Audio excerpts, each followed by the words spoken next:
We continue with technology, ladies and gentlemen. Data will continue to revolutionize the fleet industry and will also enable safe and sustainable mobility moving forward. For example, data-driven fleet solutions are key in supporting the electrification journey. In the next presentation, Mr. Taco van der Leij, Vice President for Webfleet Solutions Europe, will share how to utilize data to not only build a more efficient, but also a more sustainable fleet that can be active tomorrow. Thank you for being with us, Taco. Thank you very much, Stephen. Good afternoon, everyone. I'm really happy to be here and to see you all. It's been quite some time since we've all seen each other. I think that's always a good starting point, because in the end, it's all about how we meet each other, bring this whole industry to a next level. So my name is Taco van der Leij. I'm in charge of our Fleet Management Solutions Europe for Bridgestone Mobility Solutions. And I will be sharing with you our view on mobility, how that's changing, the sustainability impact, and particularly the role of data in all of this. Maybe not all of you know that we used to be called TomTom Telematics, and we were acquired by Bridgestone about 3 years ago now. And while we did that, actually we changed name in Webfleet Solutions, and we also actually merged into a new business unit within Bridgestone, which is called Bridgestone Mobility Solutions. We basically have 3 departments, or 3 business units within the business unit itself. First one is Tire Solutions, where we look at tires, the whole digital aspects of tires, but all the things that come out of that. Either how you use that to optimize your business, your vehicles, your costs actually related to it, but also the endurance and the sustainability of the tire itself. Then there is the fleet management part, which is actually now Webfleet Solutions. And then we have a new lines of business called Data Solutions, where we actually take all the data that we have, and actually we use that and help governments, cities, large corporates, thinking tanks to see what actually is happening and what can we do with new mobility of this world. So mobility is a word we hear a lot. I think 3 years ago we probably have not heard it that much. And also we named our business unit Bridgestone Mobility Solutions, and you hear a lot of companies actually going into this. So why and what's happening here? Is this just a trend or a temporary thing? Or we're just hopping onto something that's happening and that is bigger? So let me just go into the word of mobility solutions first, and the word of mobility in itself. Mobility started with actually just transport modes, like carriage, and actually then somebody came with a car and we started moving. That's actually a car, transport, okay? And slowly from that, and we call that mobility 1.0.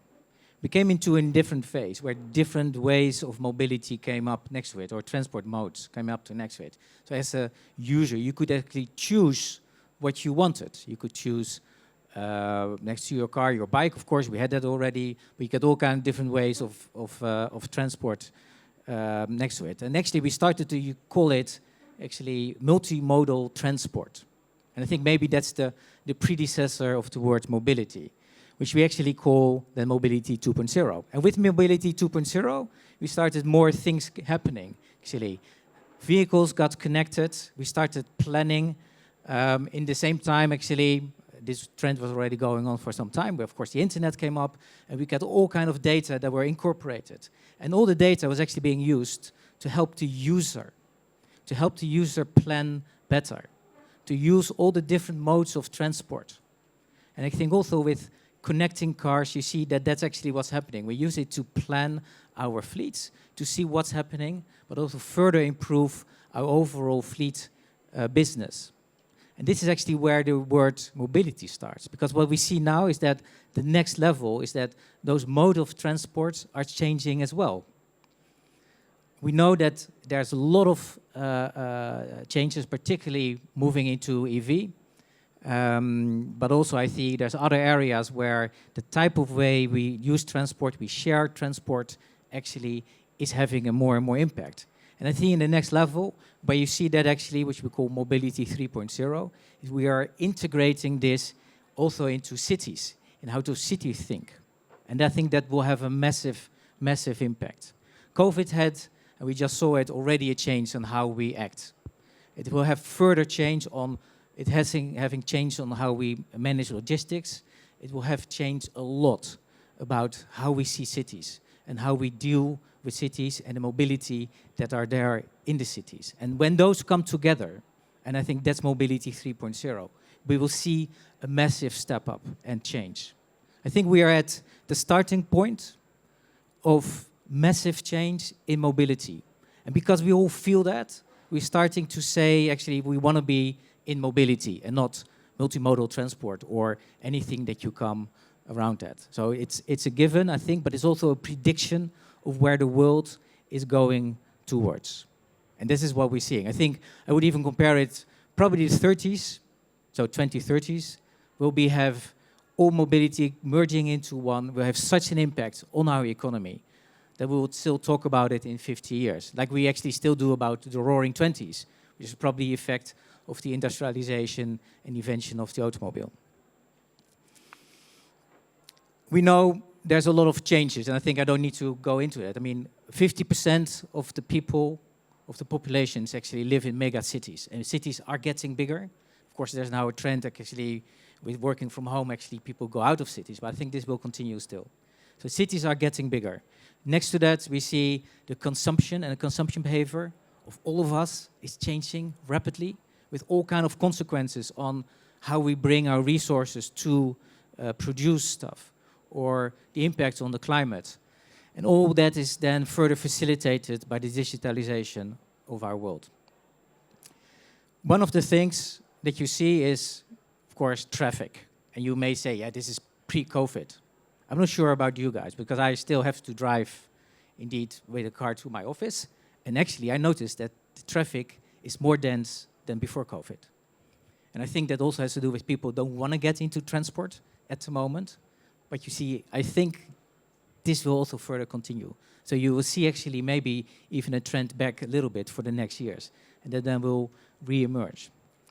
What you also see is that cities are trying to deal with all the deliveries that are happening in the cities. And they didn't have a plan for that. They don't have a plan for that. So they're now starting to build it. How can we do that? How can we get all those cars into the cities? Where do they need to park? How do they need to drop off stuff as well? We want to electrify cities as well. How is that going to work? Because usually it's not probably the commercial businesses that will bring electric vehicles as first.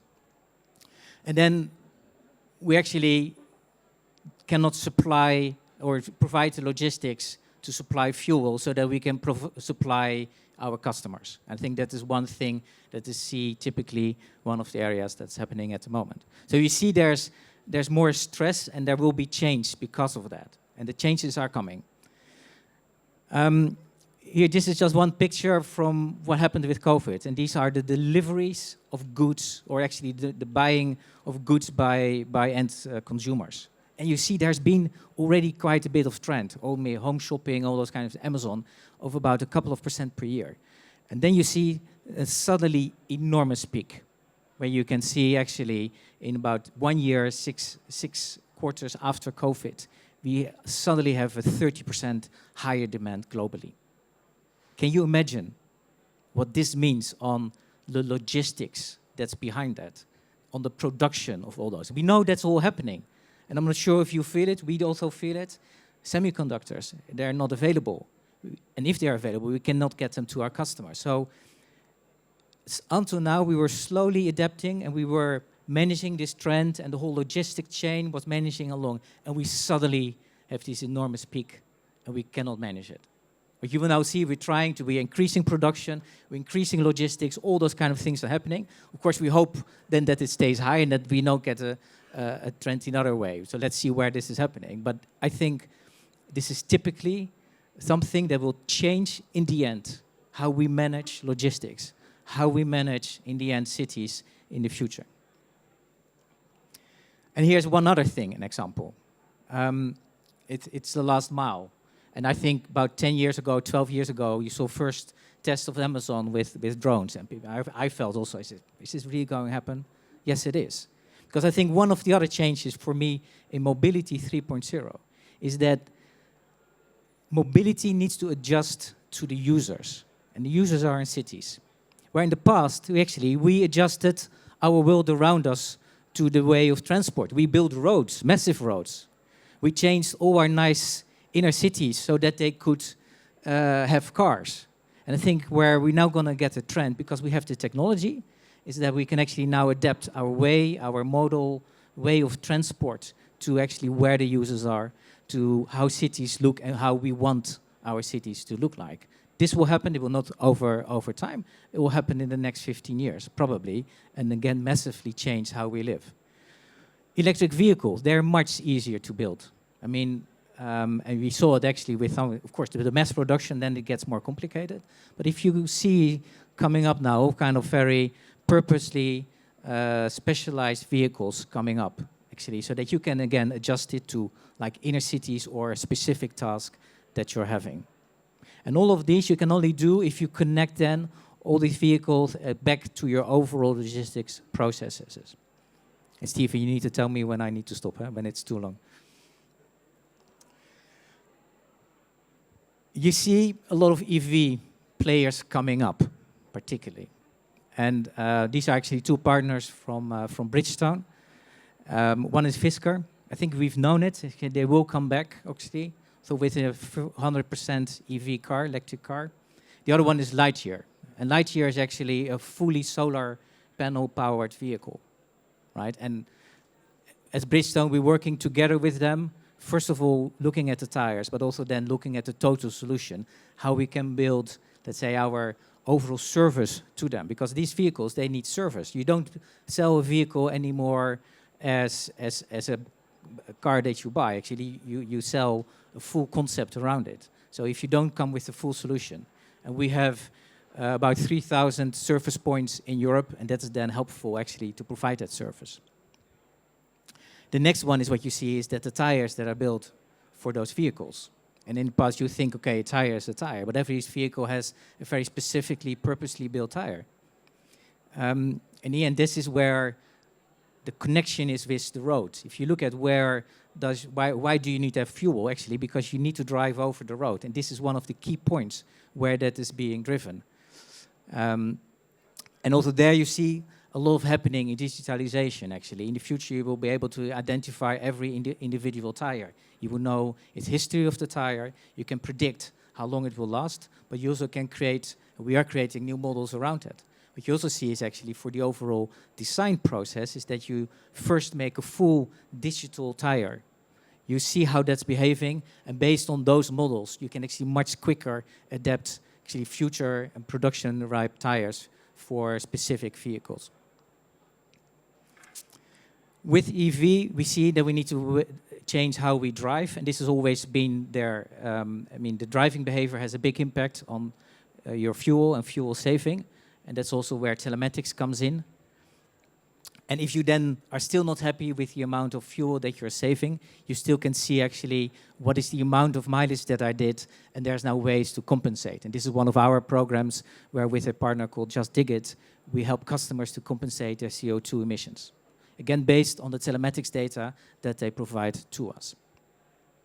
So data is having a big impact on what we call OKs, connected, autonomous, shared, and electric. These are the things that are shaping our mobility of the future, all driven by data. And see Stephen looking at me, you need to hurry up with the next 10 slides. So I will quickly go through those. EV is taking a massive approach. We all know that. I think you probably also know here HGV, the trucks is still very low, but this morning announced at COP26 is that a number of countries will push to actually get fully sustainable trucks as of 2040. I think this is a massive signal. It will help the industry move very quickly. But there still you see is a lot of barriers, and there's a lot of customers that say, we cannot, it's too complex. There's no infrastructure for electric vehicles. We did a check with our customers, and from our database is that if you look at the number of vehicles that drive a maximum of 300 kilometers per day, so that's basically an EV that could actually charge overnight only, our customers could already replace 60% of all their vehicles. So you could actually already replace 60% without having to charge during the day. I think that is massive. And it means actually that the barriers are very, very limited. Maybe it's more the thinking process within customers and within companies, how that works, that actually is not allowing you to actually make this step. So I always say to everyone, make the first step, use that, take the data that you have, and then see actually how you can further exploit. And the data we can help you with, we have reports where you can actually see which vehicles have a maximum driving range, so you can already replace those. Then from that data, you can actually learn and see actually how that impacts your overall business. But you can also use it to actually manage and change your running costs of your overall fleet, right? So you can see basically how you schedule your charging, what your mileage is, etc. And then, of course, you need to plan, and then in case you still need to charge, so that you can do that. All provided by most telematic systems that we have at the market. To bring it all together, I think data, but maybe more often telematics, is making mobility smart. And by doing this, we actually bring it all together. And this all together should then actually lead up to what I call mobility 3.0. It's not there yet. It will come, and I think we will be working on that up to 2030, where we have a full fluid market and where data is leading in this whole process. Thank you very much. Thank you. Thank you very much, Taco. Thank you for the presentation, for the insights, and I wish you a great conference. Thank you.